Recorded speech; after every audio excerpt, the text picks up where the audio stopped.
Welcome. I'm Danielle Sally. And I'm Eva Fusa. And you're listening to Ghost Boss, stories about the freelance afterlife. Hey, ghosties. Hey. How are you today, Eva? Oh, girl. The stressita level. What are we at today? Oh, we're at a 9. We're at a 9. Oh, no. Yeah. I've had client stuff stressing me out. And then I'm heading out of town today, but like picking up my son from school and going straight from there. And I had to take my dog to the vet to be boarded. And so and we need to record. And I was editing the next episode last night at like 11 o'clock. And I have client stuff and I have a meeting and I have to pack. So I am stressita today. I feel like your week this week was like mine last week. Because last week I made up for the fact that I was out for an entire week. And I was stressita 10. So this week when we pushed back this recording date twice, and I was like, Eva, you do not need to explain to me. So bad. I feel so bad because like you were just more like you just seem more like organized than I mean, not that I'm disorganized, but you just seem more organized with your calendar than me. And again, so people also think I'm calm. I don't know why. Well, I just feel bad because like, I just move stuff on the fly all the time, but I'm like, she can't move it till tomorrow because she probably has a project booked for 4 hours. So that's I just feel bad moving stuff around. You got lucky because this happened. I don't know what's going on in the universe. This week was the week where literally all but 2 things on my calendar got canceled or moved. I don't know why. So it was actually kind of nice because last week was so stressed, I was so stressed out that I needed this week. This week was so calm in comparison. I mean, it's not calm by any means, but in comparison the week before. I mean, sure. Eva, I cried on the phone to my nutrition coach. I just started crying. She was like, how are you doing with everything? I was like, Jenny, not good, Jenny. Oh, pumpkin. And she's like, we're going to get back on track. And this week I've been doing something in the morning, something active. Meditation, mobility, whatever. I started doing like riding my Peloton during standing meetings that I have with my clients that I'm off camera. Okay. Found out I can't do too intense with that. I had to catch my breath a couple of times. Oh, no. Long story short, I completely understand. It happens. Yeah. No, I appreciate the flexibility this week. I've just had a lot. It's funny because like I've had a lot going on, but then I also feel like I have gotten so much done. Like at the end of the day, more than one day this week, I've looked at like my to-do list and all the stuff that I've crossed off. And I was like, I am so impressed with me right now. Like, you know what I'm saying? Like, look at everything I got done. And like, I edited last night's episode, whereas like, I think last week I sent it to you, or I guess earlier this week, I sent it to you like Monday at noon and we try to publish at midnight. But this time you got it Thursday night. We're doing great. I know. And I already listened to it. It's going to get scheduled before the week of. It's good. Look at us, Eva. We're doing amazing. Things. We're doing amazing. So I'm just a little stressed out with life, but it's good. I'm getting a lot of stuff done. I'm looking forward to going out of town with my son to celebrate his birthday this weekend. And that's part of it too, is like, I'm so stressed out, but like tomorrow I'm supposed to be on the beach at Tybee and like, it's all going to be fine. It's all going to be fine. Yes. Monday might be rough, but right now is good.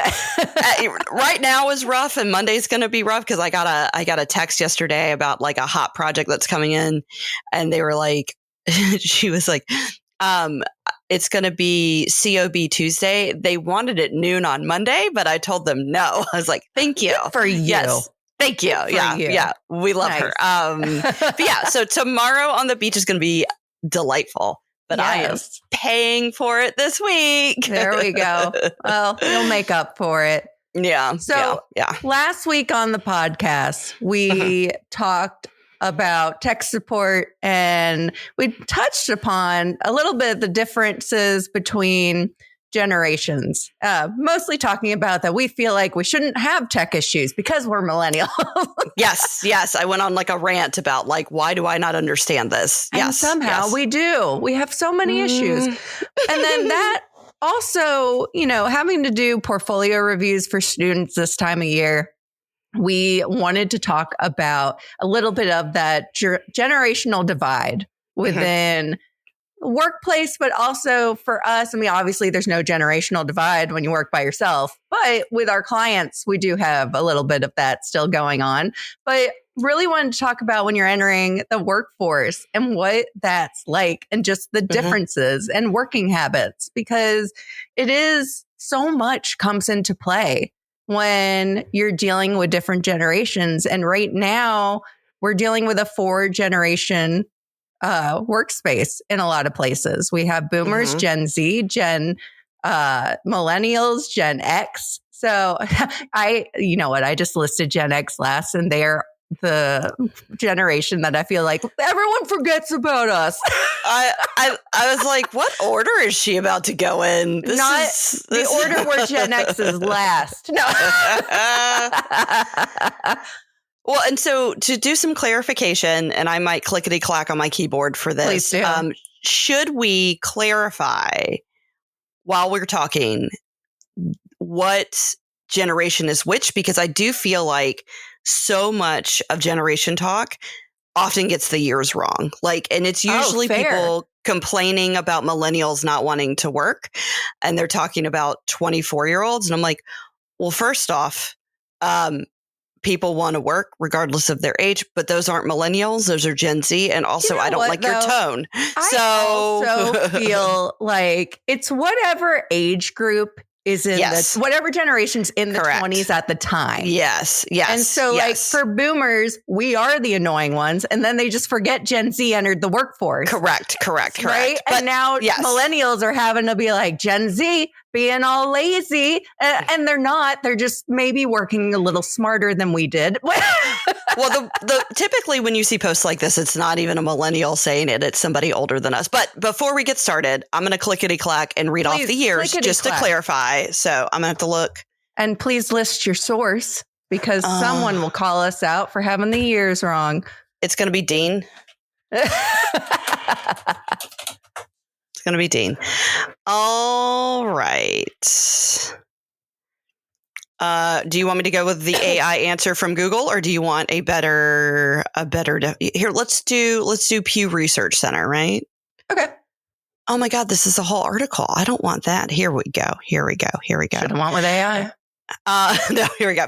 And see, I know this stuff pretty inherently, because a fun fact about me is my dad is from the silent gen. My mom is a boomer. My dad had 5 children from 3 different marriages and had kids in 3 separate generations. My sisters are boomers, my brother's Gen X, and my other brother and I are millennials. Wow. Yeah. So I actually know these. That's a boomer. 2. I have 2 sisters that are boomers. That's I can't even imagine wow. That might be a whole separate episode. Yeah. We'll do a bonus episode on Eva's family tree later. But I know this because my father was born in 1941, so he is a silent gen.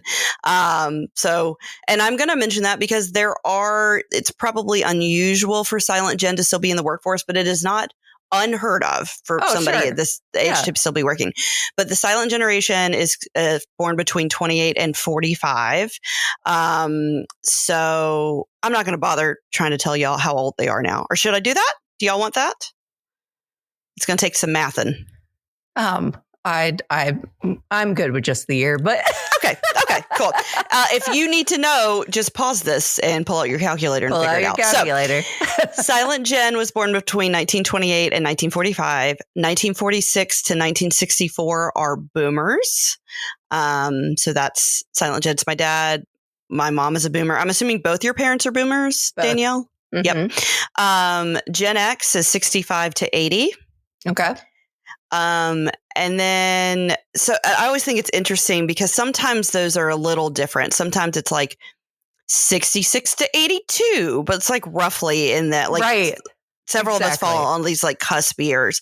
Millennials are generally defined as 81 to 96. Mm-hmm. So that would be mid 20s to early 40s right now. And then Gen Z is 97 to 2012.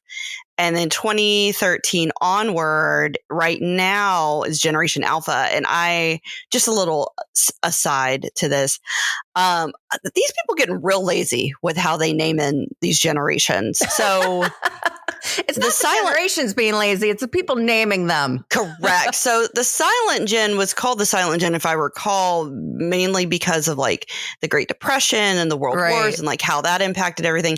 Boomers are called boomers because there was like this giant baby boom, like after the Second World War, right? I think that's right. Yeah. And then Gen X, you can call our friend Dean about, there was a book and that's why they were called Gen X. And then we were called Generation Y for a while. I don't know if you remember that, but we were Gen Y for a little bit. And then they named us millennials because the elders of us had this big transition time as we were entering the millennia. So the new millennia happened like when I was in like finishing high school. And then Gen Z is just what comes after Y, and Alpha is just when you start over. And so like and now sometimes they call Gen Z Zoomers instead of Boomers, which is an interesting development.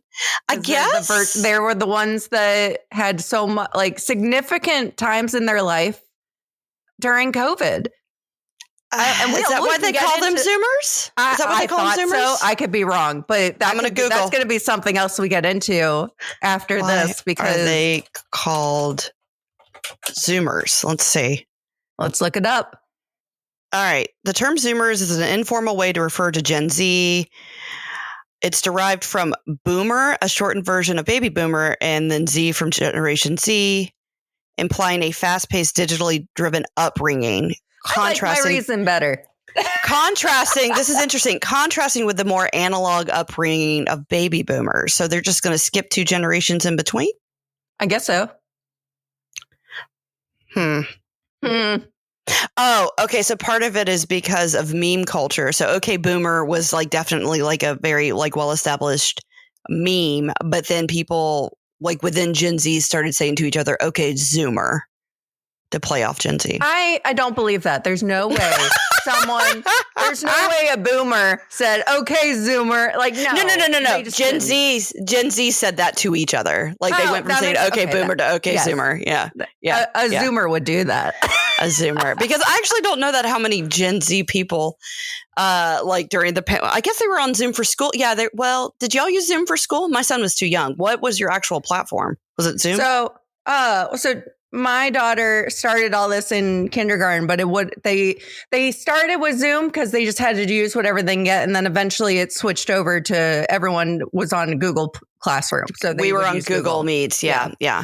But maybe Zoom has become like I think the ubiquitous term during the pandemic for like video conferencing. The way people say Kleenex when they mean tissue, right? Exactly.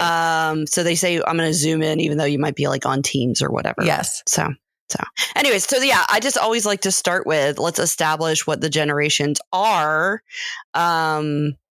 Because like people like will still be like, these millennials and just want to play video games. It's like, some of us are 42. Like, what are you doing? Like, I don't have time for a video game. I mean, I do play on my phone, but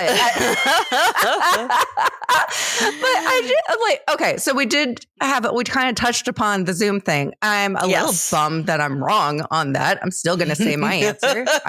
I think I'm right. And the internet's wrong yet again, every time. But when we were at this portfolio review, what was interesting to me, in the past, I always ask, anytime I talk to students, the common question, what are your plans after graduation? What types of jobs are you looking to apply to?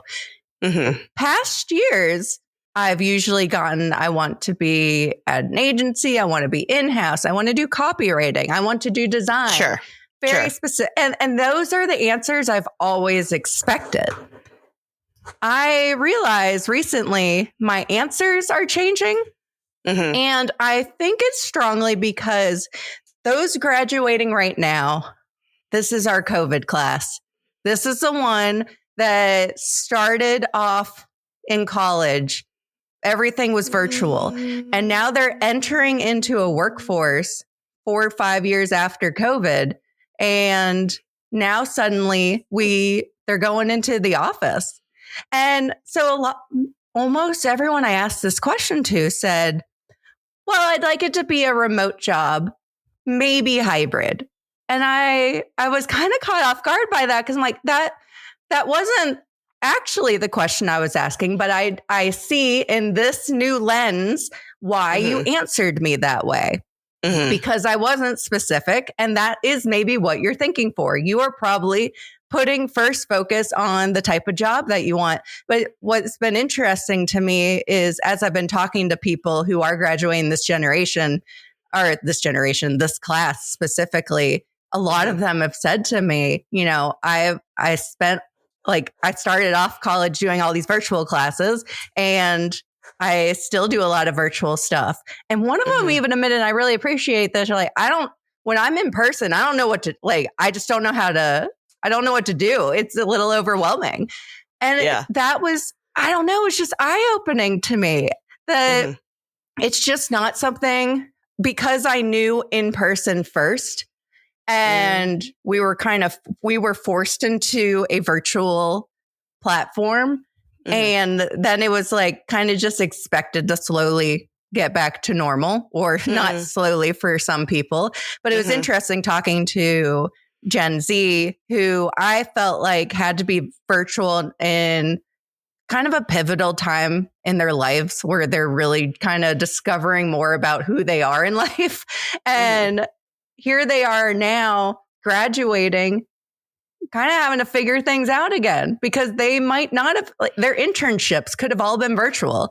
And now they're trying to navigate, okay, what does in person look like? They don't know how an office culture looks like, especially when I was working in an agency during the pandemic, and we did slowly transition into going back into the office. When I was there, it was not a requirement yet. We were just slowly kind of come and go as you please.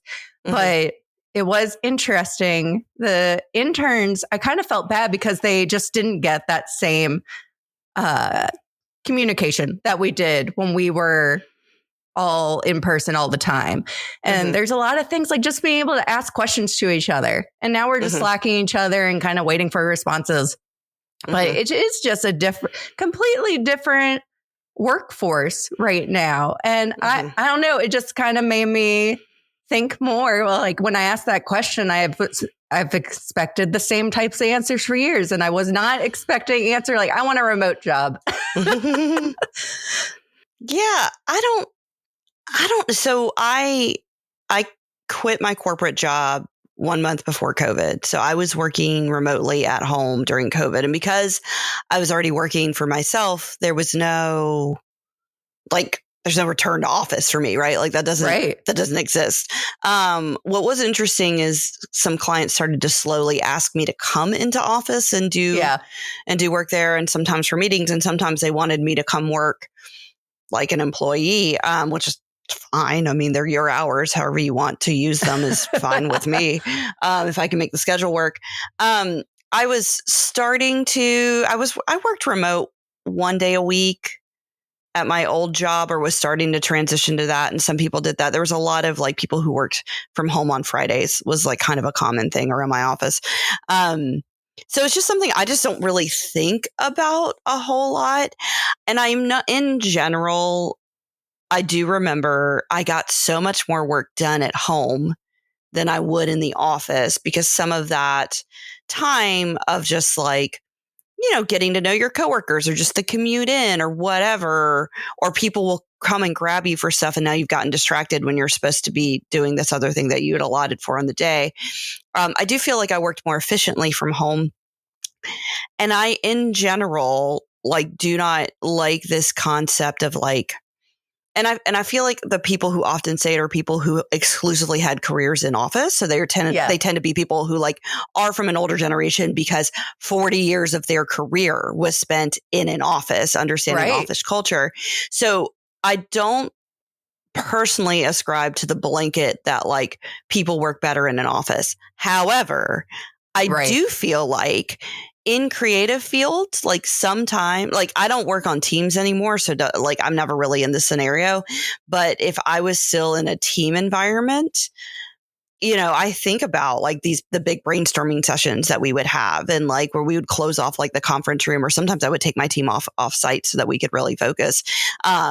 4 or 5 hours and I would buy them lunch and like sit around a table and just like throw around ideas. And like, I don't know that you could as easily replicate that. You could probably get like 80% of that replicated in like a virtual call, but like so much, I think, of how creatives like feed off each other, like does really flourish in a in-person environment. Completely. I have another caveat to that, though. Yes. I have never been a fan of an open concept office. And I know lots of like startups and like agencies and like tech firms love that for collaboration. But I despise it, because when I want to go and talk, I'm sure as an introvert, you hate it, but as an extrovert, I hate it. When I want to go and talk and brainstorm and like do that and collaborate, I will go do that. But like, I also need the ability to close off and lock in and grind through stuff. Yeah. And like, without headphones can only do so much. Without like, people can see you or you can see them, like without like some visible delineation, even if it's a cubicle, right? With like tall walls, like that works too. But these like open bullpen, like office concepts, I never had to sit in one, but like they sound like a nightmare to me. And maybe it's because I'm the mayor of Yaptown and I can't shut up when I see people. Let me tell you something. There was a job I had. I was only there for 2 years, and they were an open floor plan concept. Like it's just like long desk computers. Yeah. We were spaced out pretty well. There was white noise that was supposed to help.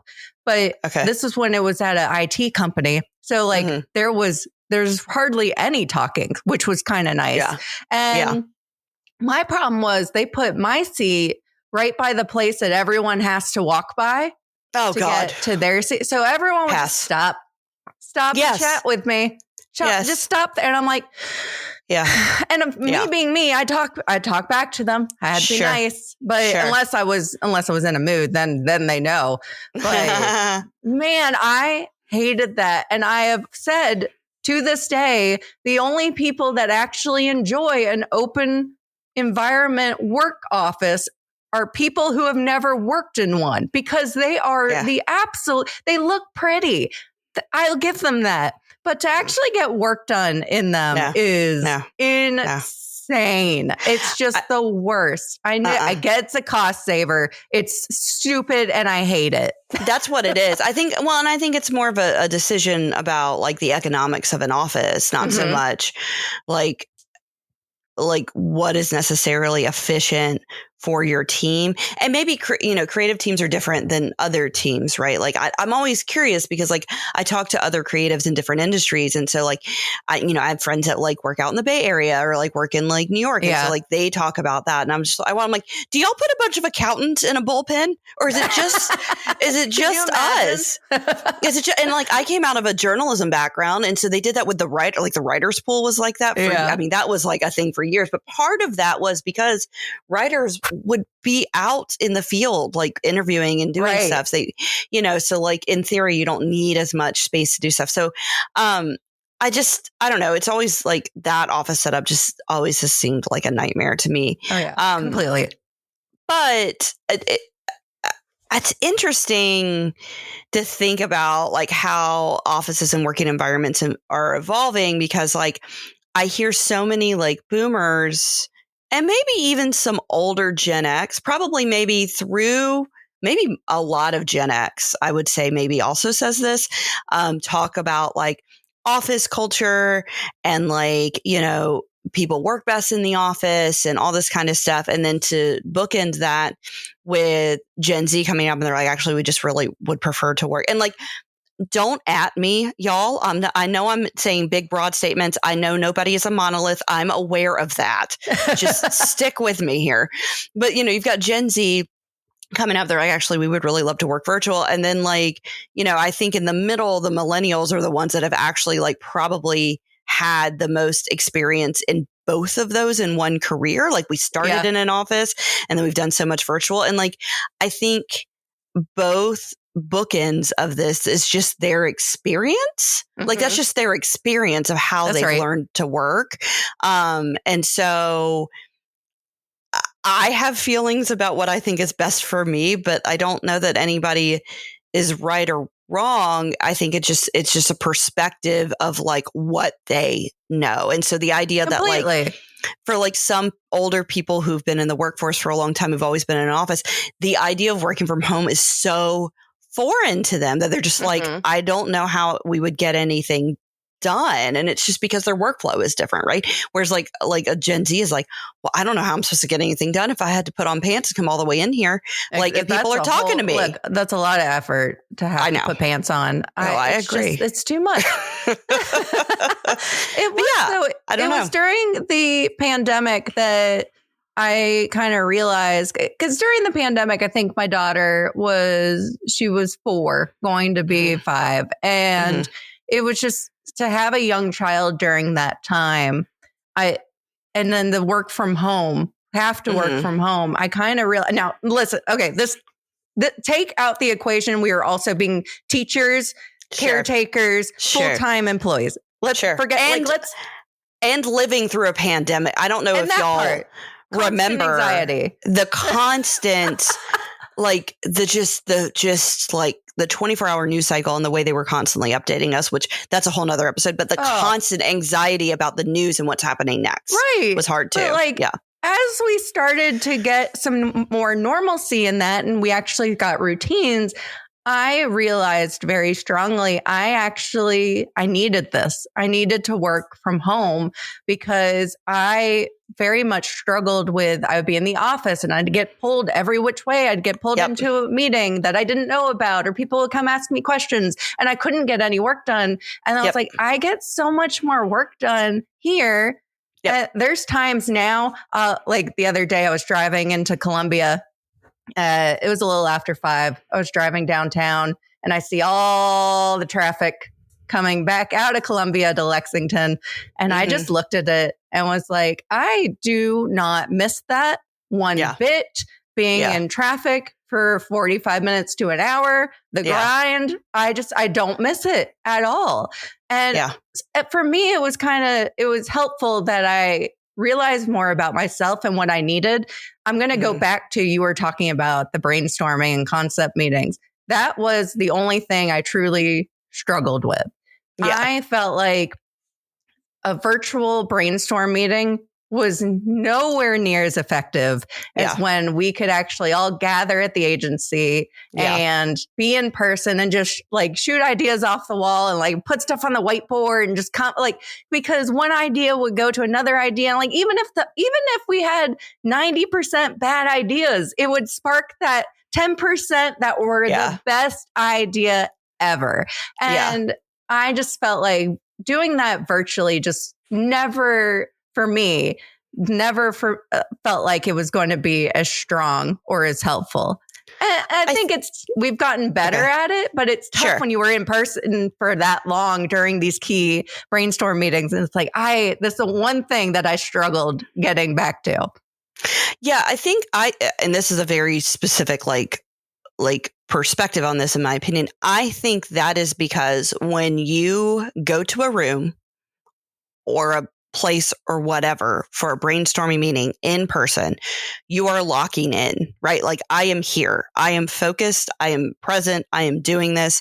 We are doing stuff. We're bouncing around. I think probably 15% of it is just like in person, like vibes. But I think so much of it is just a mindset of like, I'm here, I'm locked in, I'm doing it. Whereas when you're virtual, we are so accustomed to multitasking when we're virtual that, like, even though if you're committed and locked in the back of your mind, you are probably going to get a little bit distracted, or like and I do this too. There is such a tendency to like go off camera and like do other stuff while you're on the call, and you're still engaged. You're still doing it. You're still here. And I think for like some administrative meetings, that's totally fine. But part of why I used to take, I think I mentioned it already, I used to take my team off campus and like book a room and like all this kind of stuff for some like big brainstorming stuff. And it was just to get them out of their environment and to completely eliminate like distractions for them. Yeah. And that's just hard to do when you work from home because like, you know, we're doing laundry and we're answering the door and the Amazon That's thing right. is here, right? And all that kind of stuff. I mean, I say this as somebody who's probably going to take a call while I'm packing my suitcase later, right? It's not a brainstorming call. Yeah. It is a listen and take notes call. So it's fine. Earlier, I've been riding my Peloton during these calls. I take calls while I walk all the time. So yeah, I think the creative meetings are a little bit of a different beast. I think that's the only thing that I think you can't always replicate. Although I've been able to get some stuff done one-on-one. A brainstorming call is not bad, but larger groups, it's just, you know, it's different. But also being a solopreneur, I don't have a whole lot of call for that anymore. I haven't had to do a lot of that. So yeah, exactly. Yeah. It's just something that's changed over time. Yeah. Yeah. I think too, a big change is it's a generational shift. And I think we've seen it maybe.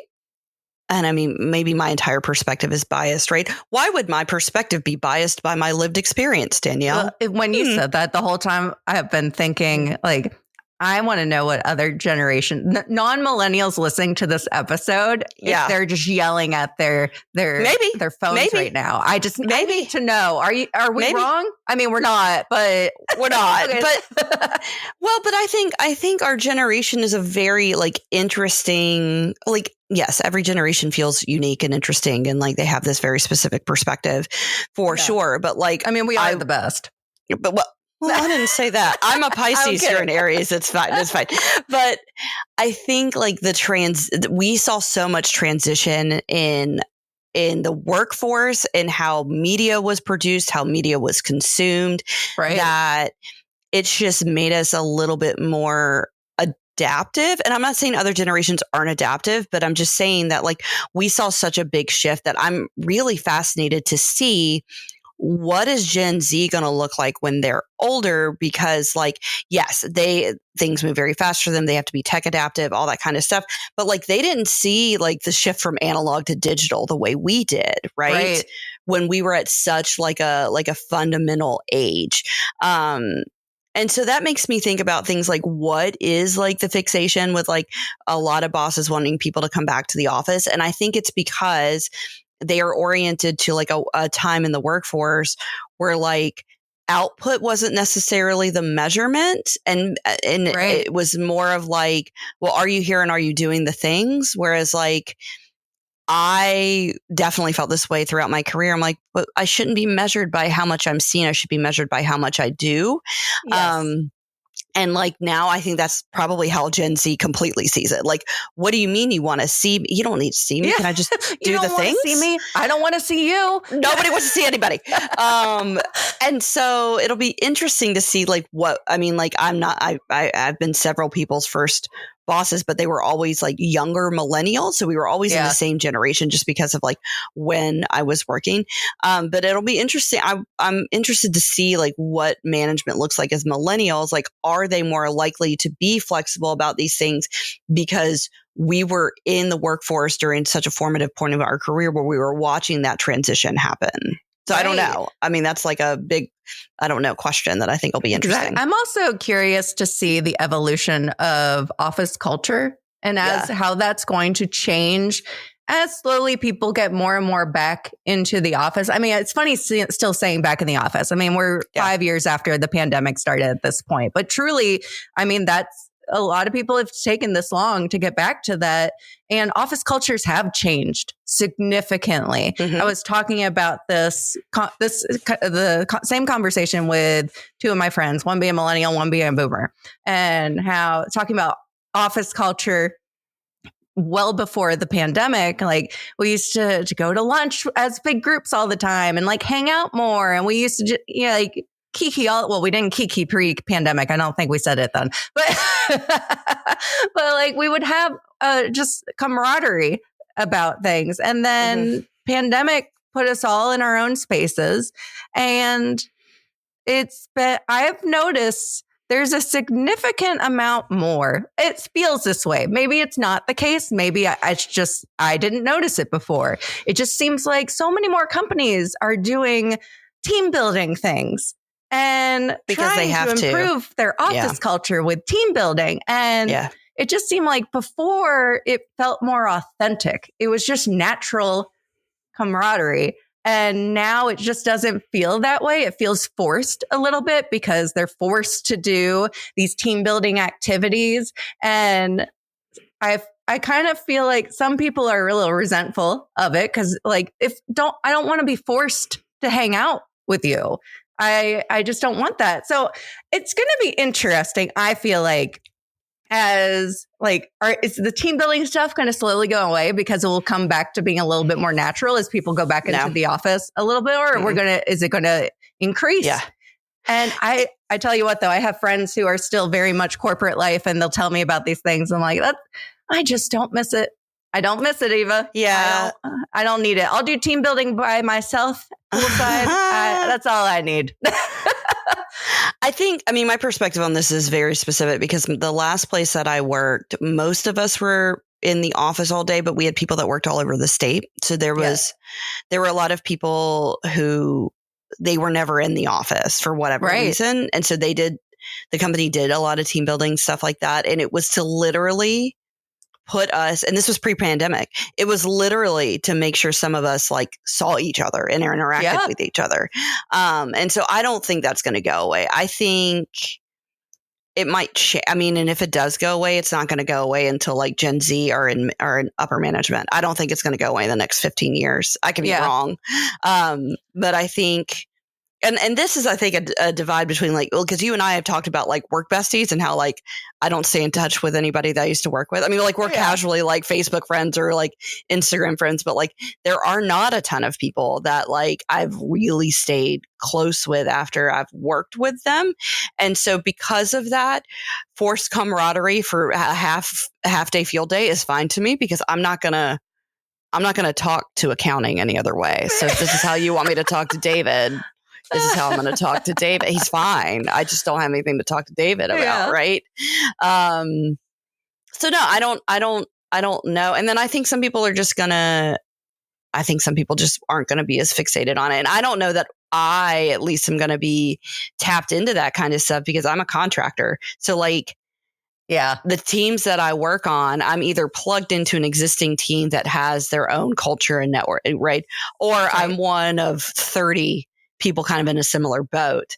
And so it doesn't really matter to them if I understand the culture of the office, because I think part of that too, like the culture of the office, like was part of like a benefits package vibe, right? Like, yes, very much offer, so. Yeah, like we can offer you more than like your salary and like good health insurance and maybe a 401k. Like we're also cool to work with, and you can wear jeans on Friday. Office. Yeah. Which like once again, I think like you're going to see less and less investment in that because I think particularly the younger generation, starting with millennials and certainly into Gen Z, I think they care less about that.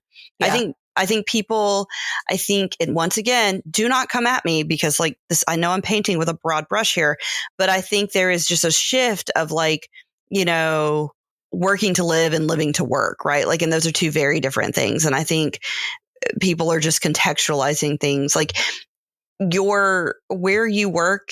If you think about it, like if you were employed in the 50s and 60s and 70s, 80s, where you worked was such a big chunk of your day. Like it was so much of like your literal day-to-day activities. Whereas like now it ranks right up there with like doing chores, right? Like, yes, right. And so like, I think part of that shift is just becoming that like a job is a thing I do, not a thing I am. Right. Mm-hmm. And so I don't know. I think it's a big, like a cultural shift. And I think part of it is just literally like how our days are structured. That's right.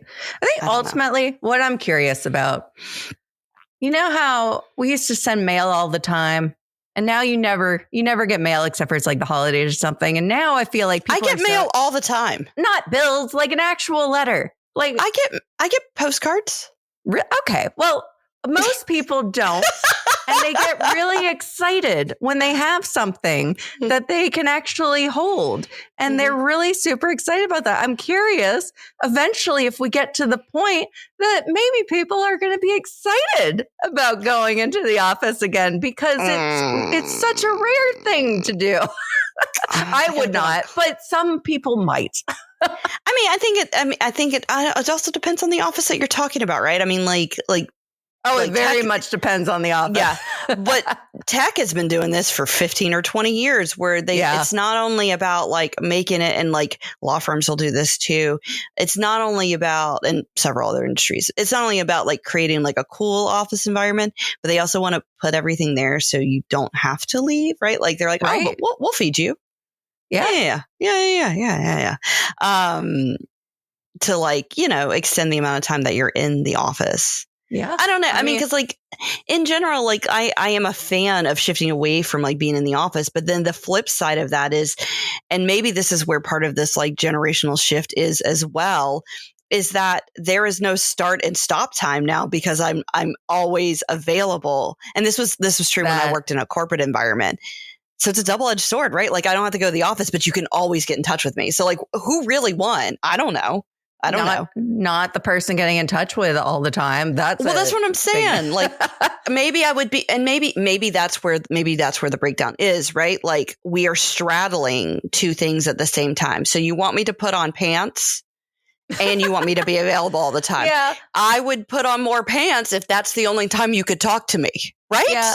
I think for me, it was always what the pandemic shined a light on was that there was no one way fits all solution to what was best for even one company. For me, it kind of made you realize we can't really sit here and say this entire company works better in office or this entire company works better remote. You can't make comments like that. I mean, you can probably do some data and realize like majority, but you can't really say the entire company. And so it just seems like it's just easier to kind of evaluate each individual person on how they work best. And that was one thing I appreciated. I worked better from home. And so my supervisor at the time was like, you're good. You're getting your work done. That's fine.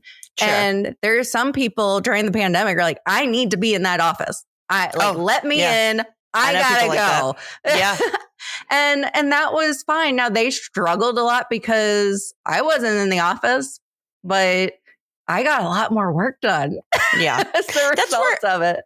I think the reliance on output is so crucial here, because when I think about not only being in management, but people who managed me, when you get, it's always hard to make policies that like treat all of us like individuals, but also maintain like some fairness around like flexibility and scheduling and things like that. And like doesn't let people like abuse it. And that's really tricky. And I don't envy anybody who has to like draft those and like make it make sense. Which is why I think this like shift in reliance on like output instead of like optics is really crucial. Right. And like, I don't know, maybe that's just my perspective as a supervisor, but I was like, I don't really, if you're getting your work done and it's quality work and I can find you when I need to find you, but like maybe it took me a little bit longer to find you that one time because you were at the vet's office, like whatever. Exactly. Like if we can just all be adults about it, like it's fine. That's the thing. And like, I didn't actually get to like be a supervisor level until we were all remote anyway. And I had developers. So my team was remote, even like before pandemic, they were remote. Sure. And so for us, it was just like, just keep getting on. And is the work done? Yeah. Right. Is the work done? So we kind of, I think, struggled to understand like, why are all these other teams having like all these issues? And we were just happy as clams. No. Yeah. Well, and that once again is like, I think might be a very specific perspective of the fields that we're in, right? Like it is not hard for me or for people who hire me as a creative to measure my output. It was not hard for my former supervisors to measure my output. It was not hard for the people that I managed for me to measure their output. Like, I give you projects. Are the projects getting done? Are they getting done at a high quality level? Are the edits being made efficiently? Right? Like, it's very easy. So I don't know what it's like to have to manage in a space where you cannot like measure output the same way. Right. And I can't imagine, I literally cannot fathom what somebody's job is where you don't have stuff to show so people can't tell if you're working. I don't know. I don't know. No idea. I don't know. I have no idea. I just hit the microphone. I hope that doesn't come through. And if it doesn't, sorry. That's how excited she is. That's how I'm baffled. Her arms are flailing. I don't know. I don't know. What do you do? What do you do? The good thing is we don't have to worry about it because I'm nobody's manager anymore. It's fine. No one's manager. We get to decide our own schedules. It really sounds like a tough thing for all you non-freelancers to have to figure out. Boo. Sorry for you. So Eva, I'm thinking we're going to close soon, but I did realize we have neglected the forgotten generation. We really haven't talked about Gen X at all.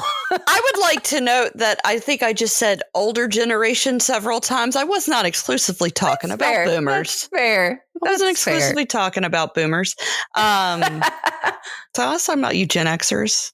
Yeah, we appreciate you. Most of you were our supervisors. Yeah, I liked most of you. Yeah. But yeah, I don't know how much we really cracked the generational codes here. But now, if anything, I feel like we gave people who work in an office more to think about. Well, I think we talked about some important like transitional stuff and some like contrasting some like, different ethos. And so like if you fall outside of our generation and you want to talk to us about things we've said today, I'm willing to have somebody come on the podcast and talk about this. You got to give me, I got to pre-interview you though. I got to know. Well, yeah, we can't just throw them on the pod. We got to make sure they're Dean worthy. Can come on. Well, you can make Dean come on and talk to us. We should have Dean come on. I hope he's listening to this and starts he does. Crying. No. He's an avid listener. Dean, will you come on and do a follow-up generational episode with invitation. us? You know what, Eva? We're also not going to text him and tell him we brought him up. We're going to find out if he's actually listening to the pod. Mm-hmm. That's how we know. That's how I know when my friends listen, because like I mention them and then they'll just randomly be like, I was at this like tailgate and my friend was like, Eva was talking about like what I wear when I go skiing. And I was like, Allison, I was saying that you look pretty and I look like a big old Inuit woman with a giant head. It was a compliment, Allison. My sister's, she'll text me answering a question in which we talked about, but it'll be like from 3 episodes ago. I'm like, what on earth are you talking about? What are we doing? And then she'll give me context. And I'm like, I don't even remember. I forget all the time. I just edited the episode for next week last night, less than 12 hours ago. And you said something at the beginning. I don't remember if it's recorded or not, but you said something towards the beginning when we were talking about the last episode. I was like, what was it about? I don't even know. And I edited it last night. I'm going to be honest.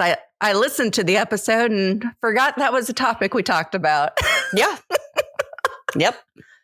So anyways, this has been millennials a fun ramble turning into the generation that's forgetting things. Well, it's just because I drink too much coffee and I have too many things in my brain. It's fine. That's fair. It's fine. All right. Fine. With that, we'll be back next week. Thanks for listening, guys. Bye. Bye. Remember to follow us on Instagram at Ghost Boss Podcast. And also please like and review us on your favorite podcast app.